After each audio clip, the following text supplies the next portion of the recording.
Howdy folks, welcome back to this episode of the Battleborn Boxer, and today we're here to talk about the risk and potential for injury in the sport of boxing. Now, as you can tell, I got a boxing injury last week when I was in there with Daniel. It's healing nicely. Kind of taking it easy this week. Haven't really done too much sparring, and just light workouts. I really don't want to re-injure this injury or anything, and so it's very important that you listen to your body.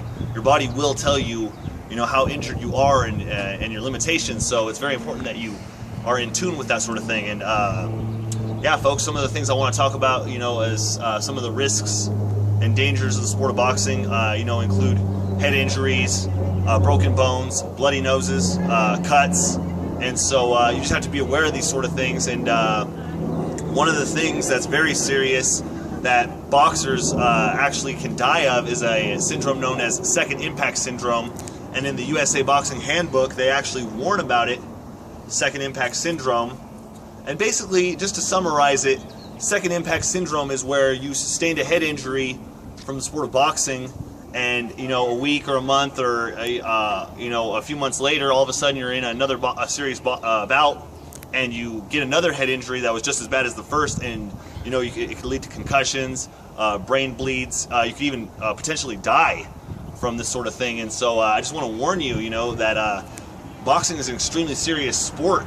It's one of the sports where people can get killed, and it's no joke. So that's why you have to be in tip-top shape, making sure you're taking care of your body, getting all the right rest and nutrition, and making sure you're exercising, to the fullest level. And the sorts of things are very important. And so yeah, folks, one of the things I wanted to go over is some of the safety equipment that we use here at the gym to protect ourselves. Go ahead, come over here, Gabe. Let's go ahead and show the folks what's up. Yeah, some of the things that boxers can wear to stay safe is the proper attire. It's sleeveless top, shorts, and boxing boots that we don't roll an ankle. And it just goes over some of the rules. This is the proper headgear for when you're boxing and everything. They got the closed face mask and the open one, and then some of the other rules that are infringed upon that can cause injury. Is obviously hitting below the belt, hitting in the back, headbutting, hitting with an open glove or slapping. All those things can cause serious injury. Also, pulling and hitting, holding and hitting, clinching with straight arms, holding an opponent's arm, ducking below the belt line, both competitors wrestling around. Pressing with the forearm, or any blow on the back of the head or the neck can cause a very serious injury or death. Also, holding below the belt line, hitting an opponent who is down, hitting with the forearm, and kicking with the knee, all those can cause very serious injuries. And so, yeah, another thing that we want to warn about, folks, is also it's something I don't recommend at all. It's, I know there's a lot of controversy about this sort of thing, and not just boxing, but in other sports, is doping. You definitely want to stay away from any banned substances and illegal substances. That sort of stuff is just bad for your body, and it's bad for the sport. And they also actually give a disclaimer for it here in the pass book.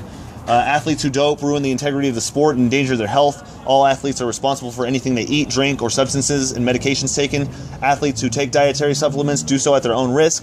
Please use the following resources to help you understand athletes' rights and responsibilities related to drug testing in the sport. And they leave a phone number. It's 1-800-233-0393. And then email for drug reference at UnitedStatesDopingAgency.org. And then another thing that I want to mention, they don't really do it so much in the sport of amateur boxing. I've never experienced it, but they can. Is if you are registered with United States Boxing, you actually are subject to all their rules and regulations, and if they want to, they can actually extract a urine analysis sample or a blood sample from you at any time to make sure that you're not on any banned or controlled substances. And so that's one of the things I want to warn you folks about. And yeah, let's keep the sport of boxing clean, and let's keep it honest and have integrity in the sport and everything, and just take care of your body, folks. And we're actually going to go ahead and cut to break here, but in a few minutes we're going to come back, and I'm going to show you one of the other forms that you actually have to fill out that any credible gym will have that they make the boxers sign before they join a gym or even get in the ring for that matter. And so, yeah, folks, we'll be right back after this.